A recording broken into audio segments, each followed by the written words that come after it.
അതെ, ഇത് സത്യത്തിൽ ആലോകത്തിന് മുമ്പ് മനസ്സിലുണ്ടായിരുന്ന ഒരു സബ്ജക്റ്റാണ്. അത് വെച്ച് ഞാൻ കുറേ എഴുതിയതുമാണ്. അപ്പോൾ അതൊരു ഈ പറഞ്ഞ പോലെ ഒരു ഡ്രാമ കൈൻഡ് ഓഫ് ഒരു സിനിമ, ഒരു ആ ഒരു ജോണറിലുള്ള സിനിമയായിട്ട് തന്നെയാണ് ആദ്യം ഞാൻ കൺസീവ് ചെയ്തത്.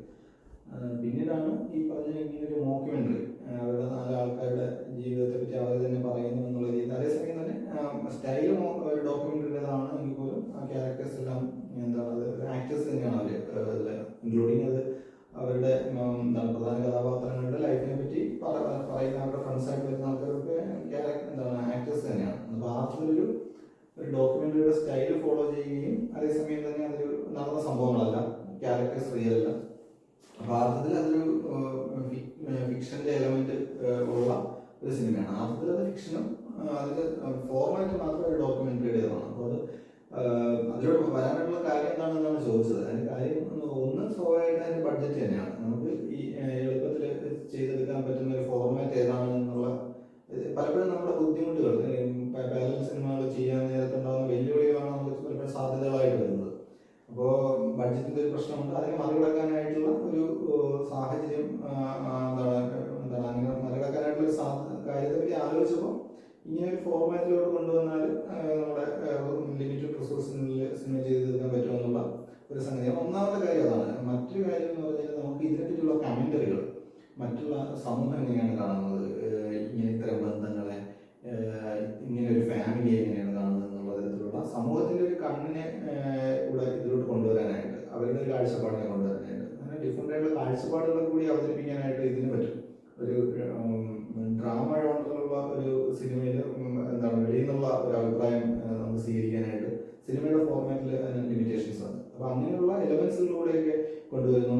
ഇതിലിപ്പോൾ ഒരു ഡോക്യുമെന്ററി ഡയറക്ടറുടെ ക്യാരക്ടർ വരുന്നു, അതിന് വെളിയിൽ തന്നെ സിനിമയുടെ സംവിധായകൻ എന്ന് പറയുന്ന ഒരാൾക്ക് വന്ന് ഇടപെടാനായിട്ട് പറ്റുന്നു. അത്തരത്തിലുള്ള സാധ്യതകൾ വന്നത് പിന്നെ ഇത് ആദ്യമേ ഡെലിബറേറ്റ് ആയിട്ട് ചെയ്തു എന്നുള്ള അർത്ഥത്തിലല്ല, പക്ഷേ ഈ ഒരു മോക്യുമെന്ററിയുടെ സ്റ്റൈലിലോട്ട് കൊണ്ടുവന്ന സമയത്ത് ഇങ്ങനെയുള്ള സാധ്യതകൾ വിപുലപ്പെടുകയായിരുന്നു. അപ്പോൾ ആ അർത്ഥത്തിൽ ആണ് എന്താണ് ഒരു മോക്യുമെന്ററി ആയിട്ട് ഡെവലപ്പ് ചെയ്ത് സത്യത്തിൽ തുടക്കത്തിൽ അതിൻ്റെ സാമ്പത്തികമായിട്ടുള്ള റിസോഴ്സിൻ്റെ എന്താണ് അതിൻ്റെ ലിമിറ്റേഷൻസിനെ പരിഹരിക്കാൻ തുടങ്ങി. പിന്നീട് അതിൻ്റെ സബ്ജക്റ്റിൽ നമ്മൾ അതിൻ്റെ പൊളിറ്റിക്സുകൾക്ക് കൂടുതൽ സാധ്യത ഉണ്ട് എന്നുള്ളൊരു തിരിച്ചറിവാണ് ഈ മോക്യുമെന്ററി ഫോർമാറ്റിലോട്ട് വരുമ്പോൾ പിന്നീട് തോന്നിയത്. അങ്ങനെയാണ് ഒരു ഡ്രാമ ആയിട്ടുള്ള ഒരു സിനിമയായി മാറാതിരുന്നത്.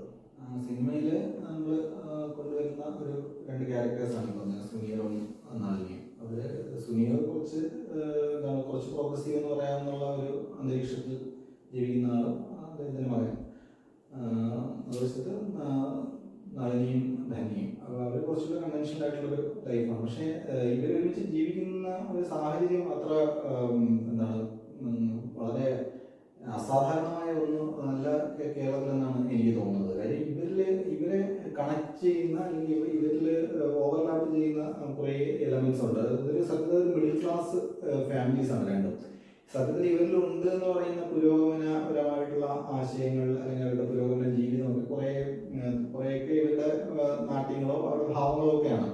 സത്യത്തിൽ ഒരു മിഡിൽ ക്ലാസ് ജീവിതത്തിൻ്റെതായിട്ടുള്ള എല്ലാ ലിമിറ്റേഷൻസും അല്ലെങ്കിൽ അതിൻ്റെ സാധ്യതയൊക്കെ ഉള്ള 2 ഫാമിലീസ് മാത്രമാണ്. പിന്നെ ബാക്കിയെല്ലാം പ്രൊജക്ഷൻസ് ആണ്. ഞങ്ങൾ ഇങ്ങനെയൊക്കെയാണ് ഇങ്ങനെയാണെന്ന് ആ ഒരു ഇന്റർവ്യൂ ചെയ്യാൻ വരുന്ന ആളും അല്ലെങ്കിൽ ഫാമിലിയൊക്കെ ചേർത്ത് വയ്ക്കുന്ന. പക്ഷെ പുതിയ തലമുറയിലെ ആൾക്കാർ കുറച്ചുകൂടി ഭേദപ്പെട്ട അത് വ്യക്തികളുടെ കുഴപ്പമല്ല എന്ന് തന്നെയാണ് നമ്മൾ കരുതുന്നത്. എന്തായാലും തലമുറ മാറുന്ന സമയത്ത് ഉണ്ടാകുന്ന ചില മാറ്റങ്ങൾ അവരിൽ കാണും എന്ന് ഒഴിച്ചാൽ ഇവർ ഈ പറയുന്ന പോലുള്ള വലിയ പുരോഗമനമൊക്കെ അല്ലെങ്കിൽ എന്താണ് അങ്ങനെയുള്ള ഒരു വിപ്ലവകരമായിട്ടുള്ള ജീവിതമാണോ എന്നൊക്കെ അത് സിനിമ തന്നെ അഡ്രസ് ചെയ്യുന്നത്. കാര്യം ഈ ഇതിനേക്കാളുമൊക്കെ വളരെ വിപ്ലവകരമായി അല്ലെങ്കിൽ വ്യവസ്ഥയെ വെല്ലുവിളിച്ചുകൊണ്ടൊക്കെയുള്ള ജീവിതം നയിക്കുന്ന ആൾക്കാരുണ്ട്. ഇപ്പോൾ ശ്യാം ചോദിച്ചത് ഇങ്ങനെ ഒരു ലൈഫ് സാധ്യമാണോ എന്നുള്ളതാണ്. ഇതിനപ്പുറം എന്താണ് തീക്ഷ്ണമായ അനുഭവങ്ങളിലൂടെ ജീവിക്കുന്ന അല്ലെങ്കിൽ വ്യവസ്ഥയെ വെല്ലുവിളിച്ചുകൊണ്ട് ജീവിക്കുന്ന, നിരന്തരം വേട്ടയാടലുകൾക്ക് ഇരയായി ജീവിക്കുന്ന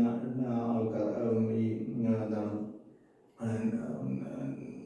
നോർമൽ അല്ല എന്ന് സമൂഹം കരുതുന്ന തരത്തിലുള്ള സെക്ഷുവാലിറ്റി ഉള്ള ആൾക്കാർ, അവരുടെ ഒരുമിച്ചുള്ള ജീവിതം, അല്ലെങ്കിൽ സിംഗിളായി കുട്ടിയെ വളർത്തുന്ന അമ്മമാരുടെ ജീവിതം, അതൊക്കെ അങ്ങനെ അതിനപ്പുറം എന്താണ് തീക്ഷ്ണമായ ജീവിതം ജീവിക്കുന്ന ആൾക്കാരൊക്കെ കേരളത്തിൽ ഒരു വശത്തുണ്ട്. ഇത് പക്ഷെ അത്ര കോമൺ അല്ല, നമ്മൾ കാണുന്നില്ല. അല്ലെങ്കിൽ എന്താണ് ഒരു ഐഡിയൽ കൈൻഡ് ഓഫ് ഒരു ഫാമിലിയിൽ ഇവരെ നമ്മൾ പെടുത്തുന്നില്ല എന്നത് ഇത് പറഞ്ഞ ഈ സത്യത്തിൽ ഈ ഒരു കള്ളത്തരത്തിനെയാണ് സിനിമ അഡ്രസ് ചെയ്യുന്നത്. ഈ നമ്മുടെ ഒരു മധ്യവർഗ ജീവിതം അവര് ഈ പറഞ്ഞ പ്രോഗ്രസ് അല്ലെങ്കിൽ എന്താണ് അവരുടെ പുരോഗമനം, രാഷ്ട്രീയ ജീവിതം എന്നൊക്കെ പറയുന്നത് ഇവർ തന്നെ ഡിഫൈൻ ചെയ്ത് വെച്ചിരിക്കുന്ന ചില കാര്യങ്ങളുണ്ട്. അതിനുള്ളിൽ നിന്ന് അവരവരെ തന്നെ പ്രോഗ്രസീവ് എന്ന് വിളിക്കുന്നതാണ്. അതിനപ്പുറമാണ് നമ്മുടെ ജീവിതം അല്ലെങ്കിൽ നമ്മൾ എത്തേണ്ട ഒരു എന്താണ് നല്ല ജീവിതം അല്ലെങ്കിൽ പുരോഗമനപരമായിട്ടുള്ള മറ്റുള്ളവരെ കൺസിഡർ ചെയ്ത് ജീവിക്കേണ്ട ജീവിതം എന്നൊക്കെ പറയുന്നത് മറ്റ് പലതുമാണ്. നമ്മൾ ഈ പറഞ്ഞ പോലെ ഒരു നഗര ജീവിതം ആസ്വദിക്കുന്ന അല്ലെങ്കിൽ നഗരത്തിൽ ജീവിക്കുന്ന ഒരു മധ്യവർഗ കുടുംബം, അതിൽ ഈ പറഞ്ഞ പോലെ ഈ സിനിമ കാണുമ്പോൾ അറിയാവുന്നുള്ള എന്ന് പറയും ഈ രണ്ട് ആൾക്കാരെ ഒരു കുടുംബമായി ജീവിക്കാൻ നിന്ന് തടയുന്ന ചില എലമെന്റ്സ് ഉണ്ട്. അതിനെ ബ്രേക്ക് ചെയ്തുകൊണ്ട് അവർ ഒരുമിക്കുന്നു എന്നതൊഴിച്ച് ഇവരുടെ ജീവിതത്തിൽ ഇവർ വലിയ നിലപാടുകളുണ്ടോ വലിയ പ്രോഗ്രസീവ് അല്ല എന്ന് തന്നെയാണ് സിനിമ വേറെ തരത്തിൽ പറയാനായിട്ട് ശ്രമിക്കുന്നത്. അത് നേരത്തെ പറഞ്ഞ മറുപടിയുടെ ഒരു തുടർച്ചയാണ്. കാര്യം സുനിൽ മുഹമ്മദ് ഒരു കുടുംബം, ഒരു ഗവൺമെന്റ് എംപ്ലോയി ആയിട്ടുള്ള സുനിൽ മുഹമ്മദ്, അതുപോലെ തന്നെ അദ്ദേഹത്തിന്റെ പാർട്ണർ ഒരു ഗവൺമെന്റ് എംപ്ലോയി, മികച്ചൊരു സാമ്പത്തിക ഭദ്രതയിലുള്ള ഒരു കുടുംബം, ആർത്തത്തിലൊരു മധ്യവർഗ ജീവിതം നയിക്കുന്നു. അതിനോടൊപ്പം നമ്മൾ ഈ പറഞ്ഞ പോലെ ഫാഷനബിൾ ആയിട്ടുള്ള ചില പുരോഗമന സംഗതികളൊക്കെ അവരുടെ ലൈഫിന്റെ ഭാഗമായിട്ടുണ്ട്. ഇവരുടെ അടുത്ത തലമുറയിൽ വരുമ്പോൾ നേരത്തെ പറഞ്ഞ പോലെ തന്നെ കുറച്ചുകൂടി ഇവരിൽ നിന്നുള്ളൊരു അപ്ഡേഷൻ ഉണ്ട് എന്നതാണ് വസ്തുത. അപ്പോൾ ഈ അർത്ഥത്തിൽ ഈ ഒരു ഫാമിലി അതേസമയം നമ്മുടെ കേരളത്തിന്റെ മിഡിൽ ക്ലാസ്സിനെ പല രീതിയിൽ റിഫ്ലക്ട് ചെയ്യുന്നുണ്ട്. കാര്യം ചില സംഗതികൾ ചിലപ്പോൾ അവർ വിശ്വാസികളല്ല, അപ്പോൾ അവർക്ക് മതത്തിൻ്റെതായിട്ടുള്ള ബാരിയറുകളെ മറികടക്കാനായിട്ട് പറ്റുന്നുണ്ട്. ജെൻഡറൽ ഈക്വാലിറ്റി അവർ പ്രകടിപ്പിക്കാനായിട്ടുള്ള ഏറെക്കുറെ അവർ വിജയിച്ചിട്ടുണ്ട് എന്നുള്ള ചില ഘടകങ്ങൾ ഒരു സാധാരണ കേരളീയ മധ്യവർത്തി കുടുംബങ്ങളിൽ നിന്ന് അവരെ വ്യത്യസ്തരാക്കുന്നുണ്ട്. അതിൽ അവർ പ്രോഗ്രസീവാണ്. പക്ഷെ ബാക്കി കാര്യങ്ങളെല്ലാം ഈ പറഞ്ഞ പോലെ ഈവൻ ഒരു തേർഡ് ജെൻഡറിൽപ്പെട്ട ഒരാളിനെ അഡ്രസ് ചെയ്യുന്നതിൽ പോലും അവരുടെ പ്രശ്നങ്ങൾ മനസ്സിലാക്കുന്നതിൽ പോലും ഈ സുനിൽ മുഹമ്മദിനെ നേരിടുന്ന ചില പ്രശ്നങ്ങളെ പറ്റി പറയുന്നുണ്ട്. അതുപോലെ ജാതീയമായിട്ടുള്ള ചില കാര്യങ്ങൾ, ഈ സമ്പത്തിന്റെ വിതരണവുമായിട്ട് ബന്ധപ്പെട്ട സംഗതികൾ, അങ്ങനെയുള്ള കാര്യങ്ങളൊക്കെ പറയുന്ന സമയത്ത് ചില ഇരട്ടത്താപ്പുകളും നിലപാടുകളിലെ ചില നമുക്ക് സംശയം തോന്നുന്ന ചില എലമെന്റുകളും ഒക്കെ ചേർന്ന ഒരു ജീവിതം തന്നെ. പക്ഷെ നമ്മളിപ്പോൾ അപ്പോഴും പറയാൻ ശ്രമിക്കുന്ന ഒരു കാര്യം ചില വ്യക്തികളുടെ മാത്രം കുഴപ്പമോ ഒന്നുമല്ല, ഇതൊരു സമൂഹത്തിന്റെ ഒരു റിഫ്ലക്ഷനാണ്. അപ്പോൾ ആ സമൂഹത്തിൽ നിന്ന് അങ്ങനെ ഒരു പ്രതിനിധിയെ അല്ലെങ്കിൽ ഒരു കുടുംബത്തെ നമ്മൾ എന്താണ് ആവിഷ്കരിക്കാനായിട്ട് ഒരു ശ്രമം നടത്തുകയാണ്. ആ അർത്ഥത്തിൽ ഇവര് ചോദിച്ച ചോദ്യത്തിലെ ആ പോയിന്റ് വളരെ കൃത്യമാണ്. അവരൊരു ഒരു കോമ്പിനേഷനാണ് ഈ മധ്യവർഗ ജീവിതത്തിന്റെ പ്രതിനിധിയായി നിൽക്കെ തന്നെ അതിനെ അധിവർത്തിക്കാനായിട്ട് ശ്രമിക്കുന്നുണ്ട്. പരാജയപ്പെട്ട രീതിയിൽ തന്നെയാണ് പലപ്പോഴും അവരുടെ ശ്രമങ്ങൾ എത്തുന്നത്. അതിനോടൊപ്പം തന്നെ ചില ഹിപ്പോക്രസിയും ഒക്കെ ചേർന്ന ഒരു കോമ്പിനേഷനാണ്. അർത്ഥത്തിൽ പുരോഗമന ജീവിതത്തിന്റെയും മധ്യവർഗ ജീവിതത്തിന്റെയും ഒരു പ്രതിനിധി പോലെ ഈ വൈലോപ്പിള്ളിയുടെ കുടിയൊഴിക്കൽ സിനിമകളിലൊക്കെ അത് വൈലോപ്പിള്ളിയുടെ കുടിയൊഴിക്കൽ കവിതയിലെ പറയുന്ന പോലെ മധ്യവർഗത്തിന്റെ എന്താണ് ആൾ നേരിടുന്ന ചില കോൺഫ്ലിക്റ്റുകളാണ് ഇതെല്ലാം ഉള്ളതെന്ന് എനിക്ക് തോന്നുന്നത്. ഇതിലെ ഡോക്യുമെന്ററി ഡയറക്ടറുടെ കഥാപാത്രം ഒരു പ്രധാനപ്പെട്ട ക്യാരക്ടറാണ്. അതായത് സത്യത്തിൽ ഈ ഒരു മിഡിൽ ക്ലാസിന്റെ ഒരു പ്രതിനിധിയാണ്. അതേസമയം തന്നെ ഈ ഇന്നത്തെ കാലഘട്ടത്തിലെ മാധ്യമങ്ങൾ ചെന്ന് നിൽക്കുന്ന ഒരു അവസ്ഥയുണ്ടല്ലോ, ഈ വോയറിസം, നോസി ക്യാരക്ടർ, അനാവശ്യമായിട്ടുള്ള കാര്യങ്ങളിൽ പോയി തലയിടുന്ന ടൈപ്പ്, പിന്നെ ഒരു സെൻസേഷണൽ കാര്യങ്ങളിലോട്ടൊക്കെ കടക്കുക എന്നുവെച്ചാൽ ഒരു കുടുംബത്തിൽ കയറി ചെന്നിട്ട് ചോദിക്കേണ്ടതല്ലാത്ത ചോദ്യങ്ങളൊക്കെയാണ് അതിൽ പലപ്പോഴും ചോദിക്കുന്നത്.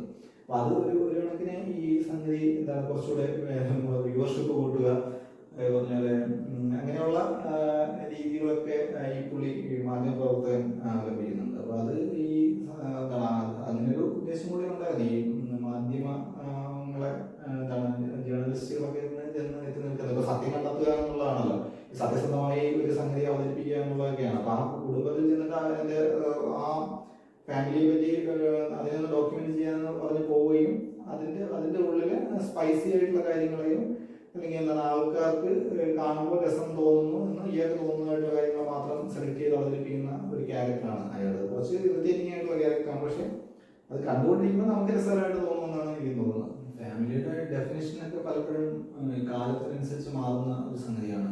പണ്ട് ഇപ്പോൾ ഈ ബ്രിട്ടീഷുകാർക്ക് മുമ്പുള്ള കാലത്തെ ഫാമിലി സങ്കല്പമൊന്നുമല്ല എന്നുള്ളത്. ഇപ്പോൾ ഇന്നത്തെ ഒരു കാലത്ത് ഈ സങ്കല്പങ്ങളൊക്കെ നിരന്തരം മാറിക്കൊണ്ടിരിക്കുന്നു. ഫാമിലി തന്നെ വേണ്ട എന്ന് വയ്ക്കുന്ന പുതിയൊരു തലമുറയുണ്ട്. അപ്പോൾ ഇപ്പോൾ ചോദിച്ച ദൈവത്തിൻ്റെ രണ്ടാമത്തെ ഭാഗത്തിൽ പാട്രിയാർക്കി നിലനിൽക്കുന്നുണ്ടോ? പാട്രിയാർക്കി എന്ന് പറഞ്ഞാൽ ബേസിക്കലി അത് പവറാണ്.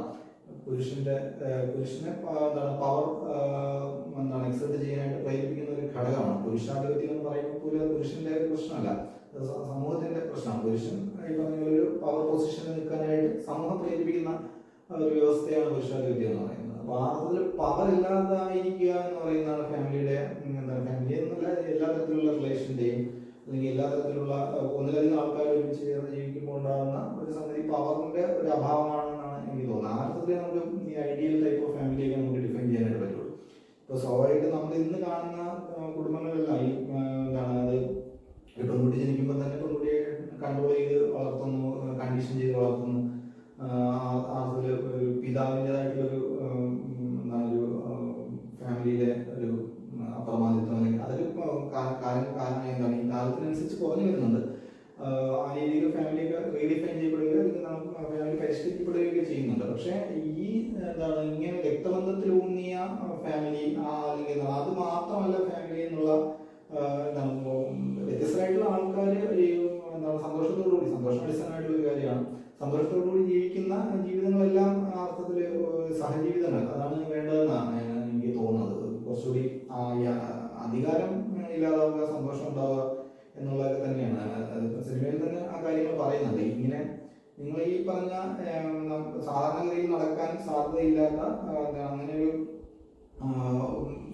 സാധാരണഗതിയിൽ സംഭവിക്കാത്തൊരു ഫാമിലി ലൈഫ് ഇവിടെ സംഭവിക്കുന്നുവെന്ന് സിനിമയിൽ ഡോക്യുമെന്ററി ചെയ്യാൻ പറ്റുന്ന ആൾ അവതരിപ്പിക്കുമ്പോൾ തന്നെ അതിനെ കൗണ്ടറായിട്ട് പറയുന്നത് ഇതിനപ്പുറം വിപ്ലവകരമായിട്ടുള്ള പരീക്ഷണങ്ങൾ ഫാമിലിയിൽ സംഭവിക്കുന്നുണ്ട് എന്ന് ഇതിനെ ഈ ഒബ്സർവേഷൻസ് അവതരിപ്പിച്ചുകൊണ്ട് ക്യാരക്ടേഴ്സ് പറയുന്നുണ്ട്. അതാണ് ഈ ഒരു കേരളത്തിന് കേരളത്തിന് മറ്റുള്ള സ്ഥലങ്ങളിൽ ഇന്ത്യയിൽ നടക്കുന്ന പോലെയൊക്കെ നടക്കുന്നുണ്ടോ എന്ന് അറിയില്ല. എന്നാൽ പോലും നഗരകേന്ദ്രിതമായിട്ടുള്ള ജീവിതങ്ങളൊക്കെ ലീഡ് ചെയ്യുക അവിടെയൊക്കെ സംഭവിക്കുന്നതെന്ന് പറഞ്ഞാൽ ഒരു പക്ഷേ കുറച്ചുകൂടി ലിബറലായിട്ടുള്ള ജീവിതങ്ങൾ, ഈ ബ്ലഡ് റിലേഷൻസിനെ മറികടന്നുകൊണ്ടുള്ള ജീവിതങ്ങൾ അതൊക്കെ സംഭവിക്കുന്നുണ്ട്. അത് ഇന്ത്യ വിട്ടിട്ട് പറഞ്ഞ പോലെ കുറച്ചുകൂടി വികസിതമായിട്ടുള്ള രാജ്യങ്ങളിൽ, സാമൂഹ്യമായി വികസനം സംഭവിച്ച രാജ്യങ്ങളിലൊക്കെ കുറച്ചുകൂടി ഈ ഒരു അധികാരത്തിന്റെ ആ ഒരു ബലതന്ത്രങ്ങൾക്കപ്പുറമുള്ള ആ ഒരു ഡൈനാമിക്സിനപ്പുറമുള്ള ജീവിതങ്ങളാണ് ജീവിതങ്ങൾക്ക് സാധ്യതയുള്ള ഇടങ്ങളായിട്ട് മാറിയിട്ടുണ്ട് പലപ്പോഴും. ഈ പറഞ്ഞ പോലെ അധികാരം എന്നുള്ള സംഗതി റിലേഷൻസിനെ ഒഴിവാകുമ്പോഴാണ് അത് കുറച്ചുകൂടി മെച്ചപ്പെട്ട സംഗതിയായി മാറുക എന്നാണ് എനിക്ക് തോന്നുന്നത്. ഈ സിനിമയായിട്ട് ബന്ധപ്പെടുത്തി ചോദിച്ചത് സുനീറും നവീനുമായിട്ടുള്ള റിലേഷനുമായിട്ട് ബന്ധപ്പെട്ടാണ്. സുനീറിന്റെ മകനായിട്ടുള്ള നവീൻ അദ്ദേഹത്തിന്റെ അച്ഛന് ഫസ്റ്റ് നെയിം ഉപയോഗിച്ചാണ് വിളിക്കുന്നതെന്ന് ഇങ്ങനെ പറയുന്നു. ഇത് അടിസ്ഥാനപരമായിട്ട് ഒരു പവറുമായിട്ടൊക്കെ ബന്ധപ്പെട്ട ഒരു സംഗതി തന്നെയാണ്. കാര്യം രണ്ട് പൗരന്മാർ അവരുടെ ഇടപെടലുകളിൽ ഇക്വാലിറ്റി വരുത്താനായിട്ടുള്ള ഒരു മാർഗം അല്ലെങ്കിൽ അതിൻ്റെ ഒരു എക്സ്പ്രഷൻ ഇക്വാലിറ്റി എക്സ്പ്രസ് ചെയ്യാനായിട്ടുള്ളൊരു മെത്തേഡാണ്. അവരുടെ പേര് വിളിച്ച് തന്നെ ബഹുമാന സൂചകമായിട്ടുള്ള മറ്റു പദങ്ങളൊന്നും സാർ വിളിയോ അങ്ങനെയുള്ള വിളികളൊക്കെ ഒഴിവാക്കി വിളിക്കുക എന്ന് പറയുന്നത് ഒരു പവർ ഇല്ലായ്മയുടെ ഒരു സംഗതിയാണ്. ഇത് ഏജസുമായിട്ടൊക്കെ ബന്ധപ്പെട്ടൊരു സംഭവമാണ്. അപ്പോൾ പ്രായം കൂടുന്ന ആൾക്കാർ അവരുടെ പ്രായം കൂടി എന്നുള്ള കാരണം കൊണ്ട് മാത്രം ബഹുമാനം അർഹിക്കുന്നു എന്ന് പറയുന്നൊരു മിസ്കോൺസെപ്ഷനാണ്. അപ്പോൾ അതുമായിട്ടൊക്കെ ബന്ധപ്പെട്ടാണ് ഈ മറ്റ് കാര്യങ്ങൾ, അധികാരം, ഏജ് ഇതൊക്കെ വരുമ്പോഴാണ് ഈ മറ്റ് പേര് കൂടാതെയുള്ള മറ്റു കാര്യങ്ങളും കൂടെയൊക്കെ നമ്മൾ ആഡ് ചെയ്യുന്നത്. അപ്പോൾ ആൾക്കാർ തമ്മിലുള്ള ഇടപെടലുകളിൽ അങ്ങനെയുള്ള ഒരു പവറിൻ്റെ ഒന്നും ആവശ്യം ഇല്ല. ഈക്വലായിട്ട് ജീവിക്കുന്ന സിറ്റിസൺസ് എന്നുള്ള രീതിയിൽ പേര് തന്നെ മതിയാവും. പക്ഷെ അത് നമ്മൾ ഇമ്പോസ് ചെയ്യാൻ പറ്റുമോ എന്നുള്ളൊരു ചോദ്യം കൂടെ ഉണ്ട്. ഒരു ഉദാഹരണത്തിന് ഇപ്പോൾ സാറെന്ന് ഇപ്പം ഞാൻ നിങ്ങളെ സാറെന്ന് വിളിച്ചാണ് അഭിസംബോധന ചെയ്യുന്നത്. പക്ഷെ നമ്മൾ തമ്മിലുള്ള റിലേഷനിൽ നമുക്ക് പരസ്പരം പവറിൻ്റെതായിട്ടുള്ള അങ്ങനെയുള്ള അധികാര ബന്ധങ്ങളുടെ വലിയ പ്രശ്നങ്ങളൊന്നും കല്ലുകടികളൊന്നും ഉണ്ടാവുന്നില്ല എങ്കിൽ അതൊരു പ്രശ്നമുള്ള റിലേഷൻ ആവില്ല എന്നുള്ളതാണ്. അപ്പോൾ അതേസമയം തന്നെ നിങ്ങൾ എന്നെ പേര് വിളിച്ച് അഭിസംബോധന ചെയ്യണം എന്ന് നിർബന്ധിക്കുന്ന ചില ആൾക്കാരൊക്കെ ഉണ്ട്. പക്ഷെ അവരുടെ തമ്മിലുള്ള ഇടപെടലുകൾ കേട്ടുകൊണ്ടിരിക്കുന്ന ആൾക്കാർക്ക് ചിലപ്പോൾ ഭയങ്കരമായിട്ട് മറ്റേ ആളുടെ മേൽ ഇമ്പോസ് ചെയ്യുന്നതായിട്ടൊക്കെ തോന്നുന്നുണ്ട്. അപ്പൊ ആ അർത്ഥത്തില് പേര് വിളിച്ച് സംസാരിക്കുന്നതോടുകൂടി എല്ലാ അധികാരവും നഷ്ടപ്പെടുന്നു എന്നുള്ള മിസ്കോൺസെപ്ഷൻ ഒന്നും എനിക്കില്ല. ഞാൻ ഉദ്ദേശിക്കുന്നത്, അല്ലെങ്കിൽ എൻ്റെ ഒരു കോൺസെപ്റ്റ് എന്ന് പറഞ്ഞാൽ, ഇപ്പോൾ ഒരു സമൂഹത്തില് അധികാര ബന്ധങ്ങളുടെ സ്വാധീനം ഇല്ലാതെ ഇടപെടാൻ പറ്റുന്ന ഒരു അവസ്ഥ ഉണ്ടാവുന്നു. ആ സമയത്ത് സ്വാഭാവികമായിട്ട് നിങ്ങൾക്ക് ഒരാൾക്ക് പ്രായഭേദമന്യേ നിങ്ങൾക്ക് പേരൊക്കെ വിളിച്ച് അഭിസംബോധന ചെയ്യാനായിട്ട് പറ്റും. അത് തന്നെയാണ് സിനിമയിലും നമ്മൾ പറയുന്നത്. ഇപ്പൊ ഇവർ ഈ ചില തൊലിപ്പുറത്തുള്ള ചില സംഗതികൾ വെച്ചിട്ടാണ് നമ്മൾ പുരോഗമനത്തെയൊക്കെ വിശദീകരിക്കുന്നത്. ഇപ്പോൾ ഒരാൾ മറ്റേ ആളെ തിരിച്ചും പേര് വിളിച്ചാണ് അഭിസംബോധന ചെയ്യുന്നത്, എല്ലാം കഴിഞ്ഞു എന്നുള്ള അർത്ഥമൊന്നുമില്ലല്ലോ. അപ്പോൾ അടിസ്ഥാനപരമായിട്ട് പവറില്ലാതെ, എന്താണ് ഈ പവറിന്റെ പ്രശ്നങ്ങളില്ലാതെ പരസ്പരം ഇടപെടാൻ പറ്റുക, ഇക്വാലിറ്റിയിൽ ഇടപെടാൻ പറ്റുക എന്നുള്ളതൊക്കെയാണ് ഏറ്റവും ബേസിക് ആയിട്ടുള്ള കാര്യമായിട്ടാണ് എനിക്ക് തോന്നുന്നത്. സിനിമയിൽ രണ്ട് ക്യാരക്ടേഴ്സ്, നളിനിയുടെയും സുനീറിന്റെയും രണ്ടാമത്തെ ഒരു ജീവിതമാണ്. അവരുടെ നളിനിയുടെ ജീവിതത്തിൽ നേരത്തെ ഒരു പുരുഷനുണ്ടായിരുന്നു, സുനീറിന് നേരത്തെ ഒരു ഭാര്യ ഉണ്ടായിരുന്നു. നളിനിയുടെ കാര്യത്തിൽ അവർ ഒരു ഡൈവോഴ്സിയാണ്. അവരുടെ ജീവിതത്തിൽ ആദ്യം ഒരു പുരുഷനുണ്ടായിരുന്നു, അയാളുമായി ഒത്തു പോകാൻ പറ്റാത്തതിന്റെ ഭാഗമായിട്ട് അവർ വേർപിരിയുന്നു എന്നുള്ളതാണ്. അപ്പോൾ നളിനി അവരുടെ ജീവിതത്തിൽ അനുഭവിച്ച, ആദ്യ ജീവിതത്തിൽ അനുഭവിച്ച സഫറിങ്സ് ഒക്കെ അത് ഇതിൽ പറയുന്നുണ്ട്. ഇത് ഈ ചോദ്യത്തിലോട്ട് വന്നാൽ, ഡൈവോഴ്സിനെ പറ്റിയുള്ള ഒരു കാഴ്ചപ്പാട് പണ്ടത്തിൽ നിന്ന് മാറിയിട്ടുണ്ടെങ്കിൽ പോലും ഇന്ന് ഒരു ടാബു, ഡൈവോഴ്സ് എന്ന വാക്കിനെ പറ്റി പറയാനോ അല്ലെങ്കിൽ അതിനെ പറ്റി സംസാരിക്കാനൊക്കെ ഉള്ള മടിക്കുന്ന ഒരു വലിയൊരു വിഭാഗം ഇന്നും ഉണ്ട് എന്നുള്ളത് ഒരു വസ്തുതയാണ്. പണ്ടത്തെ കാലത്ത് ഈ ഡൈവോഴ്സ് എന്ന് പറഞ്ഞാൽ ഒരാളുടെ ജീവിതത്തിന്റെ ഒരു ഒരു അവസാനം പോലെയൊക്കെ കണ്ടിരുന്നത്, എസ്പെഷ്യലി സ്ത്രീകളുടെ ജീവിതത്തിലൊക്കെ അങ്ങനെ കണ്ടിരുന്ന ഒരു അവസ്ഥയൊക്കെ ഉണ്ട്. അപ്പൊ അതിനെപ്പറ്റി ആലോചിക്കാൻ പോലും പറ്റാത്ത ഒരു സംഗതിയൊക്കെ ആയിരുന്നു. പക്ഷെ ഇന്നത്തെ കാലഘട്ടത്തിൽ നേരത്തെ പറഞ്ഞതുപോലെയാണ്, ഈ ജീവിതത്തില് പവറിനെ, ഒരാളുടെ മേലുള്ള അധീശത്വത്തെ നമുക്ക് എത്രത്തോളം സഹിക്കാൻ പറ്റുമെന്നുള്ളൊരു ചോദ്യമൊക്കെ ഉണ്ട്. അല്ലെങ്കിൽ ഒത്തുപോകാൻ പറ്റാത്ത ഒരവസ്ഥയിൽ ജീവിതത്തെ കുറച്ചുകൂടെ മെച്ചപ്പെടുത്തുക, ജീവിതത്തിൽ സന്തോഷം ഉണ്ടാവുക എന്നുള്ള നമ്മുടെ ഒരു പ്രൈമറി കൺസേൺ എങ്കിൽ സ്വാഭാവികമായിട്ടും ഡൈവോഴ്സ് പലപ്പോഴും ഒരു ചോയ്സ് ആയിട്ടൊക്കെ വരുന്നുണ്ട്. ഇപ്പൊ കേരളത്തെ പറ്റിയൊക്കെയുള്ള ചർച്ചയിൽ പറയുന്ന ഡൈവോഴ്സ് കൂടിയ ഒരു സംസ്ഥാനമാണ്, അതെന്തോ ഒരു മോശമായിട്ടോ അല്ലെങ്കിൽ അതൊരു അരാജകത്വത്തിന്റെ ഒരു സിമ്പിളായിട്ടോ ഒക്കെ പൊതുവെ അവതരിപ്പിക്കപ്പെടാറുണ്ട്. നളിനി കണ്ടെത്തിയ പരിഹാരം അത് തന്നെയാണ്. അപ്പോ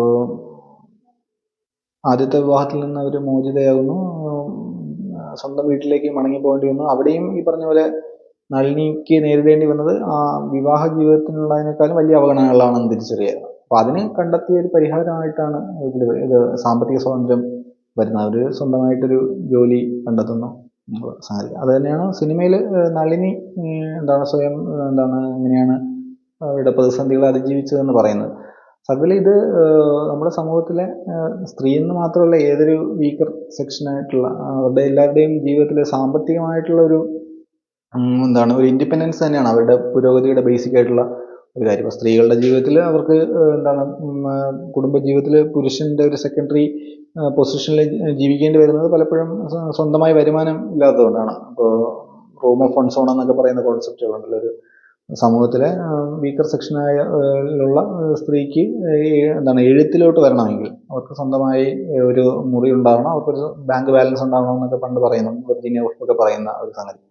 പിന്നെ സ്ത്രീകൾ മാത്രമല്ല, അത് ജെൻഡർ വൈസ് ആയിട്ടുള്ള ഒരു വീക്കർ അവസ്ഥയാണ്. പക്ഷേ ജാതീയമായ പിന്നാക്കാവസ്ഥ, ഇപ്പോൾ നമ്മൾ ഭൂപരിഷ്കരണമായിട്ടൊക്കെ ബന്ധപ്പെടുത്തി സംസാരിക്കുന്ന സമയത്തും പലപ്പോഴും നമ്മൾ ഇവർക്ക് ഫ്ലാറ്റ് കൊടുക്കുക എന്നുള്ള സംഗതിയൊക്കെ, പക്ഷെ അവർക്ക് അടിസ്ഥാനപരമായിട്ട് വേണ്ടത് ഭൂമി തന്നെ കൊടുക്കുക എന്നുള്ളതാണ്. അവർക്ക് അവരുടെ സ്വയം അവരുടെ തൊഴിൽ മേഖലയായിട്ട് ബന്ധപ്പെട്ട് അവരെ പ്രാപ്തരാക്കുക, അവരെ എക്വിപ്ഡ് ആക്കുക എന്നതിനൊക്കെ അവരെ സാമ്പത്തികമായിട്ട് മെച്ചപ്പെടുത്തുക എന്നുള്ളതാണ്. അതിനുള്ള വഴികൾ സാമൂഹ്യമായിട്ട് തന്നെ ഒരു സമൂഹം എന്നുള്ള രീതിയിൽ എല്ലാവരുടെ ഗവൺമെന്റുകളും സമൂഹം തന്നെ കണ്ടെത്തേണ്ട ഒരു അവസ്ഥയുണ്ട്. അപ്പൊ ആ അർത്ഥത്തില് ഒരു വ്യക്തിക്ക് അധികാര പ്രയോഗങ്ങളിൽ നിന്ന് രക്ഷപ്പെടാനായിട്ടുള്ള ഒരു മാർഗം അവന്റെ സാമ്പത്തികമായിട്ടുള്ള ഒരു ഇൻഡിപെൻഡൻസ് തന്നെയാണ്. അത് സ്ത്രീകളെന്ന് മാത്രമല്ല, നമ്മുടെ സമൂഹത്തിലെ എല്ലാ വിഭാഗത്തിലുള്ള വീക്കറായിട്ടുള്ള വിഭാഗത്തിന്റെ ഒരു മോചന മാർഗം തന്നെ ഫിനാൻഷ്യൽ ആയിട്ടുള്ള ഒരു ഇൻഡിപെൻഡൻസ് തന്നെയാണ്. ഇതും നളിനിയുടെ ജീവിതമായിട്ട് ബന്ധപ്പെട്ട ഒരു ചോദ്യമാണ്. നളിനിക്ക് 2 വിവാഹ അനുഭവങ്ങളാണ് ഉണ്ടായിട്ടുള്ളത്. അവരുടെ ആദ്യം ഒരു അറേഞ്ച്ഡ് ആയിട്ടുള്ള ഒരു മാരേജ് ആയിരുന്നു. അപ്പോൾ അവരുടെ ഇഷ്ടങ്ങൾ അന്വേഷിച്ചിരുന്നില്ല. അപ്പോൾ 19 വയസ്സിലുള്ള ഒരു വിവാഹം എന്ന് അവർ പറയുന്നുണ്ട്. അത് കഴിഞ്ഞിട്ട് എന്താണ് അവരുടെ ഇഷ്ടങ്ങളും സ്വപ്നങ്ങളും ഒക്കെ സ്വാഭാവികമായിട്ടും അവർക്ക് മുമ്പോട്ട് കൊണ്ടുപോകാൻ പറ്റാത്ത ഒരു ജീവിതമായിരുന്നു. അത് സ്വാഭാവികമായിട്ടും അങ്ങനെ സംഭവിക്കുന്ന ഒരു കാര്യമാണ്. നമ്മുടെ ഈ കാലഘട്ടത്തെ പരിഗണിക്കാതെയുള്ള ജീവിതങ്ങളാണ് പലപ്പോഴും പെൺകുട്ടികൾക്കുണ്ടാകുന്നതെന്ന് എനിക്ക് തോന്നിയിട്ടുണ്ട്. ഇപ്പോൾ പണ്ടത്തെ കാലഘട്ടത്തിൽ സ്ത്രീകൾക്ക് വലിയ എക്സ്പോഷർ ഇല്ലാത്ത, അല്ലെങ്കിൽ അവർക്ക് വലിയ അവസരങ്ങളൊന്നും തുറന്നു കിട്ടാതിരുന്ന ഒരു കാലഘട്ടത്തിൽ ഈ പറഞ്ഞ പോലെ ബാല്യകാലത്ത് തന്നെ വിവാഹങ്ങളൊക്കെ നടത്തുന്ന ഒരവസ്ഥയുണ്ടായിരുന്നു. അതേ സമ്പ്രദായം ഇന്ന് കൊണ്ടുപോകുന്നതിലുള്ള വലിയൊരു പ്രശ്നം എന്ന് പറഞ്ഞാൽ, ഇപ്പോൾ ഇന്ന് എന്താണ് ലിംഗഭേദമന്യേ നമുക്ക് കാര്യങ്ങളെ എക്സ്പ്ലോർ ചെയ്യാനും ജീവിതത്തെ കെട്ടിപ്പടുത്താനും അല്ലെങ്കിൽ അവരുടെ കരിയറിനെ വികസിപ്പിക്കാനായിട്ടുള്ള ഒരു സാധ്യതയൊക്കെ നിൽക്കുന്നുണ്ട്. ഇപ്പോൾ വിദ്യാഭ്യാസം കംപ്ലീറ്റ് ചെയ്യുക എന്നുള്ളതൊക്കെയാണ് അതിൻ്റെ അടിസ്ഥാനപരമായിട്ടുള്ള കാര്യം. അതൊന്നും മനസ്സിലാക്കാതെ ഈ പഴയൊരു എന്താണ് കാലഘട്ടത്തിന് യോജിക്കാത്ത ഒരു രീതിയിലോട്ട് പോയാൽ സ്വാഭാവികമായിട്ടും ഉണ്ടാകുന്നത് ഒരു ട്രാജഡിയാണ്. അതിൻ്റെ ഒരു സിനിമയിലെ ഒരു ഉദാഹരണമായിട്ടാണ് നമുക്ക് നളിനിയെ കാണാനായിട്ട് കഴിയുന്നത്. ഇന്നത്തെ കാലഘട്ടത്തിനനുസരിച്ച് ഇപ്പോൾ മാരേജ് തന്നെ വേണോ എന്ന് ചിന്തിക്കുന്ന തരത്തിലുള്ള കുട്ടികൾ വളർന്നു വരുന്നുണ്ട്. അപ്പം അതിൻ്റെ എല്ലാം പ്രശ്നം ഇത് അവരുടെ സ്വപ്നങ്ങളല്ല, അല്ലെങ്കിൽ അവരുടെ കരിയർ, അവരുടെ ജീവിതമാണ് ഏറ്റവും പ്രധാനപ്പെട്ട കാര്യം. അപ്പം അതിന് പ്രശ്നമായിട്ട് ഈ പറഞ്ഞൊരു സംഗതി, ഈ അധികാര ബന്ധങ്ങൾ നിലനിൽക്കുന്ന മാരേജ് ഉണ്ടാവുകയാണെങ്കിൽ സ്വാഭാവികമായിട്ടും അത് അതൊരു പോസിറ്റീവായിട്ടുള്ളൊരു സംഗതിയായിട്ട് സ്ത്രീകൾ കണക്കാക്കാൻ സാധ്യതയില്ലല്ലോ. അപ്പം ആ അർത്ഥത്തിൽ എന്താണ് ഏർലി മാരേജ് ഇന്നത്തെ കാലഘട്ടത്തിന് ഒരിക്കലും യോജിക്കുന്ന ഒരു സംഗതിയല്ല. അവർക്ക് അവരുടെ ജീവിതങ്ങളെ മാക്സിമം എന്താണ് അവർ സ്വന്തം കാലിൽ നിൽക്കാനോ അല്ലെങ്കിൽ അവരുടെ സ്വപ്നങ്ങളെ സാക്ഷാത്കരിക്കാനായിട്ടുള്ളൊരു അവസരം തന്നെയാണ് ആദ്യമായി ഉണ്ടാവേണ്ടത് എന്ന് തന്നെയാണ് പൊതുവെ നമ്മൾ പറയേണ്ടതല്ല. സ്ത്രീകൾ തന്നെ അങ്ങനെ ചിന്തിക്കുന്ന സ്ത്രീകളായിട്ട് നമ്മുടെ സമൂഹത്തിലെ സ്ത്രീകൾ മാറിയിട്ടുണ്ട്.